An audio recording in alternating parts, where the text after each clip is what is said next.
बेटी को बचाओ और एक तरफ बेटी फंसाओ।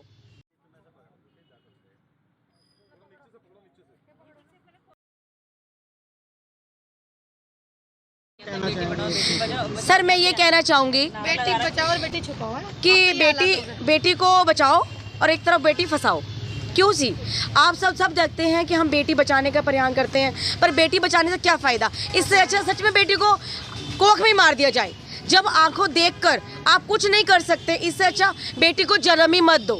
बेटी ही है इस दुनिया संसार की सृष्टि करने के लिए, और उसी के साथ में इतनी दरिंदगी, या हर रोज एक नई दरिंदगी हो रही है। पर सब समाज हमारा आंखों देखता है, स्लाइड करता है, स्वीप करता है, पर कुछ नहीं करता है। करने को ये बहुत कुछ कर सकते हैं, पर कुछ नहीं कर सकते। मेरी तो बस इतनी रिक्वेस्ट है सबसे कि बेटी बचाओ की जगह ना बेटी अब छुपाने की नौबत आ गई है।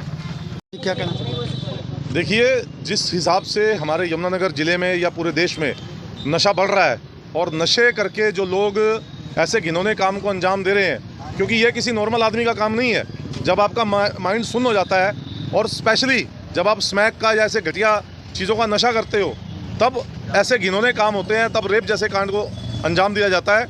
और जैसा कि सबने कहा कि ऐसे घिनौने अपराधियों के लिए एक ही सज़ा होनी चाहिए, वो है फांसी की सज़ा। और अगर फांसी की सज़ा नहीं दे सकते तो समाज के हवाले कर दो, समाज अपने आप देख लेगा कि ऐसे लोगों को क्या करना चाहिए। आज ज्ञापन किसके नाम? देखिए, ज्ञापन हम ले रहे हैं डीसी साहब को, लेकिन ये ज्ञापन आप डीसी साहब के नाम समझ के ये प्रधानमंत्री, राष्ट्रपति सबके लिए मान के चलें, क्योंकि ये पूरे देश के लिए एक शर्मनाक घटना है, और ऐसी घटनाएं रोज़ सामने आ रही हैं। तो ऐसी घटनाओं को रोकने के लिए ही आज सारा युवा, आप देख रहे हैं सारे लोग लगभग युवा हैं, और युवा आगे आ रहा है, क्योंकि मुझे ऐसा लगता है कि बेटी बचाओ बेटी पढ़ाओ का नारा सिर्फ एक ढकोसला है, और कोई ठोस कदम आज तक नहीं उठाया जा रहा। और जबकि हमारे देश में जो कानून है, उसको ऐसा कानून होना चाहिए जैसे सऊदी अरेबिया में है, कि अगर कोई रेप का काम, घिनौना काम करता है, उसको मार दो, उसे जिंदा रहने का कोई हक ही नहीं है। और हमारे देश में तो आप देख रहे हैं, BHU में कांड हुआ, उसमें जो 3 लड़के घर वापस आए हैं, उनको जब बेल मिली है, तो घर वालों ने फूल की मालाएं डाल के उनका स्वागत किया है। शर्म आनी चाहिए ऐसे माँ बाप को, जैसे घिनौने कांड करने वाले बच्चों को फूल मालाएं डाल के उनका स्वागत कर रहे हैं। आप उनको बढ़ावा दे रहे हो। यह घटना हमारे समाज की उन गहरी समस्याओं को उजागर करती है जिन पर हमें तुरंत ध्यान देने की जरूरत है। जहां एक तरफ लोग इस घटना को लेकर आक्रोशित हैं, वहीं दूसरी ओर यह घटना हमें अपनी सुरक्षा और सामाजिक मूल्यों पर गंभीरता से विचार करने के लिए मजबूर करती है।